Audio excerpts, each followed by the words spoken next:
जय श्री जगन्नाथ बंधुगण।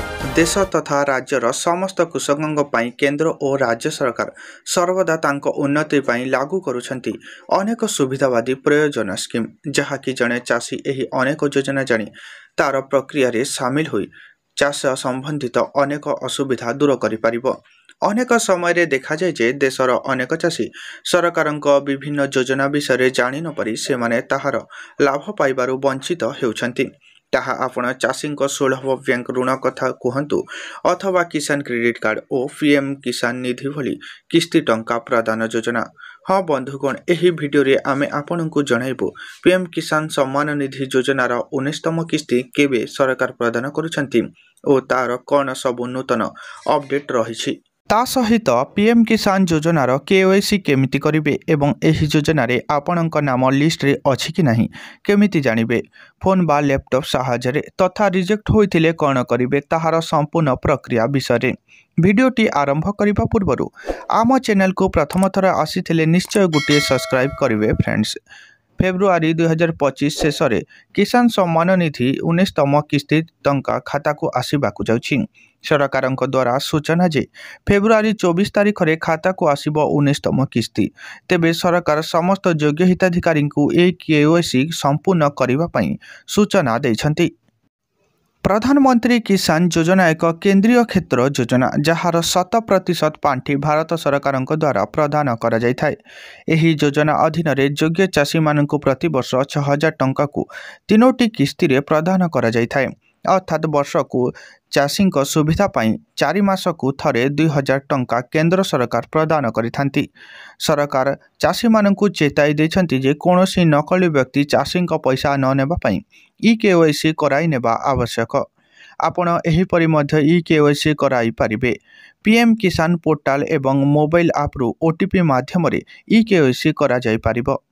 Biometric e KYC करिबा पई चाषी को साधारण सेवा केंद्र एवं राज्य सेवा केंद्र को जीवाक पड़िबो एवं आपण पीएम किसान मोबाइल ऐप रे मध्य फेस ऑथेंटिकेशन आधारित ई केवाईसी करा जाई पारिबो।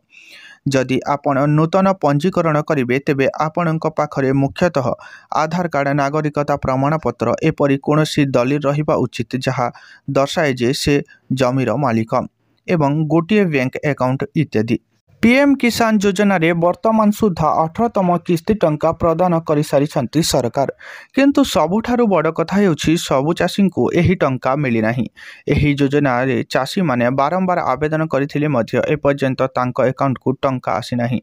जदि आपनको मध्य टंका मिली नाही तेबे आपण केमिति जानिबे जे केउ असुविधा पई आपनको टंका मिली पारि नाही, ताहा केमिति जानिबे लिस्ट रे अछि ना रिजेक्ट होइछि अथवा ई केवाईसी असुविधा बा अन्य कोनोसी समस्या, तेबे आपण निज लैपटॉप बा मोबाइल रे एही प्रक्रिया माध्यम रे जानि पारिबे। सर्वप्रथमे आपणको पीएम किसान योजनार सरकारी वेबसाइट pmkisan.gov.in टाइप करी साइट ओपन करिवे। पोर्टाल खोलिबा परे आपण अनेक विकल्प देखिबे, सेथिरे नो योर स्टेटस विकल्प को क्लिक करिवे। एहा परे सेठारे आपणको आपणक पंजीकरण नंबर देबाकू पड़िबो। एहा परे स्क्रीन रे कैप्चा कोड देखाइबो, ताकू देखि सेठारे पूर्ण करिवे। एहा परे आपण गेट डिटेल्स ऑप्शन उपरे क्लिक करिवे। एहा टाइप कला परे आपणक स्क्रीन रे निजर स्टेटस देखाइबो। एहा परे आपण जानि पारिबे जे टंका आपणको मिलिबो कि नाही अथवा अन्य कोनोसी असुविधा थिले सेठी आपणको शो करिबो। जदि रिजेक्ट होइथिले रिजेक्ट बोली देखाइबो। जदि मोबाइल रे करूथिले आपण पोर्टाल को गला परे रजिस्ट्रेशन नंबर देला परे ओटीपी जीवो, परे ओटीपी को देई नो योर स्टेटस चेक करि परिबे। एहा थिला बंधुगण पीएम किसान सम्मान निधि योजना विषय किछि आवश्यक सूचना। वीडियोटी इनफॉर्मेटिव लागिथिले निश्चय गुटे सब्सक्राइब करिवे फ्रेंड्स एवं वीडियोटी को शेयर करिबा भूलिबेनी, जहा माध्यम रे आवश्यक थिबा लोकंक सहाय्य रे आसी पारिबो।